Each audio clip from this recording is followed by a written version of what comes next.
मतलब भाई भुका लो तो ऐसा हो। मैं बताता हूं आपको, मैंने देखा है अभी 5/3 पे रिलीज होना था राजा साहब का ग्लिम्स, पैन इंडिया ग्लिम्स। मुझे बहुत सही सही चीजें स्टैंड आउट करके लगी और एक रिस्क लगा, वो मैं आपको वीडियो को लेटर पार्ट में बताता हूं।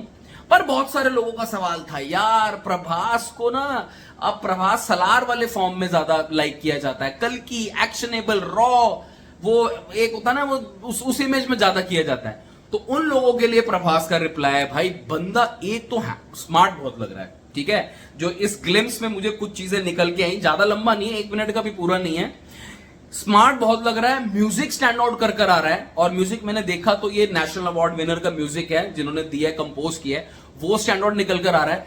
यार आप जब यॉनर पे अभी बात करते हैं, आप जब अनाउंसमेंट कर रहे हो वो बड़ा बड़ा लिखा हुआ आ रहा है फॉर प्रभास फैंस इंडिया।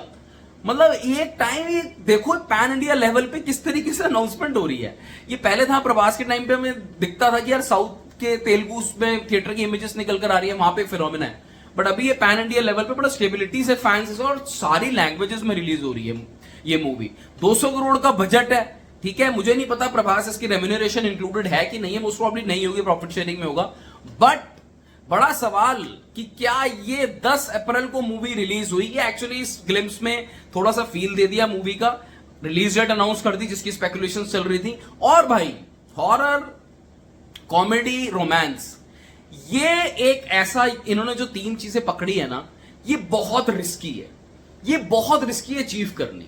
मगर अगर प्रभास की ये मूवी 10 अप्रैल 2025 को सक्सेसफुल हो गई ना, इस जॉनर को भी बॉक्स ऑफिस पे हिट कराने के, जो जिस तरीके से प्रभास का अब चल रहा है फ्लो, कोई बड़ी बात नहीं है कि ये 500 600 800 करोड़ कर जाए। भाई अगर तो गलती से 1000 करोड़ कर दी, जिसके चांसेस मैं अभी 50-50 बोलूंगा, क्योंकि फट्टे मारने का फायदा नहीं है, ठीक है ना, वो बड़ी बड़ी फालतू की बातें करने का फायदा नहीं है। एक जॉनर के हिसाब से भी मास एक्शन एंटरटेनर होती है, उसका इनिशियल क्रेज ज्यादा रहता है। मगर अगर मूवी क्लिक कर गई तो ये जनरली बोला जा रहा था कि प्रभास की लाइनअप में सबसे काइंड ऑफ अ वीक नहीं बोलूंगा, मतलब स्मॉल बजट मूवी है। अब 400-500 करोड़ की मूवी करता है, उसके हिसाब से कम है। ये ऑनर में अगर इसने ठोक दी ना बॉक्स ऑफिस हिट, जो मुझे लग रहा है ठोक सकता है, ये इतिहास होगा अपने में। और ये रिप्लाई होगा उन लोगों के लिए इंडस्ट्री में, वो जो एक होती है ना, जो बातें चलती रहती है, नहीं यार ये तो एक ऑनर का ही बंदा है, एक ही पर्टिकुलर सेगमेंट की मूवीज करता है। यहां पे ये रिस्की ऑनर है, प्रभास को यहां पे अपने आप को प्रूव करना पड़ेगा। प्रूव इन द सेंस कि एक डिफरेंट कॉन्सेप्ट को उसने, और अच्छी बात है, एक्सपेरिमेंट की है।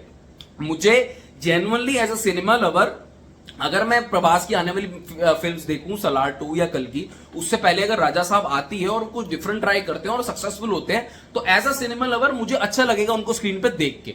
मगर देखने वाली बात ये होगी, क्या ये मूवी हिंदी मार्केट में, जो कि अब मेजर मार्केट बन चुकी है, इन एडिशन टू तेलुगु और बाकी सब मलयालम मार्केट में, जहां पे उनको ऑलरेडी काफी लोहा और बनाया, लोहा तो मतलब हिंदी में भी अब गढ़ी गया है कल्कि के बाद। बट ये भी देखने वाली बात होगी कि पैन इंडिया लेवल पर रिलीज कर रहे हैं, 200 करोड़ का बजट है, कहीं ये अगर गलती से 500 से 700 कर गई ना, ज्यादा ऊंचे बोल नहीं बोल रहा हूं, फट्टे वाली बात नहीं है, 500 से 700 भी अगर कर गई, बहुत बड़ी बात होगी, ये बहुत ज्यादा बड़ी बात। और कर भी सकती है, इस बात को मैं पूरा रूल आउट नहीं कर सकता। ओवरऑल अगर मैं आपको बात करूं, बहुत कुछ ग्लिम्स में दिखाया नहीं है, बट जितना दिखाया मुझे यह जरूर लगता है कि प्रभास के फैंस एक्साइटेड हो गए होंगे, और उनके जो फिर 6-8 महीने हैं फिर बड़े उसमें कटेंगे कि भाई अपने स्टार की मूवी आ रही है। और प्रोडक्शन कंपनी वालों ने भी अच्छा कि एक अनाउंसमेंट कर दिया, रिलीज डेट अनाउंस कर दी शांति से, अब अपनी पोस्ट प्रोडक्शन पे आराम से काम करके पिक्चर को कंप्लीट करेंगे और धमाका मचाएंगे 10 अप्रैल 2025 में।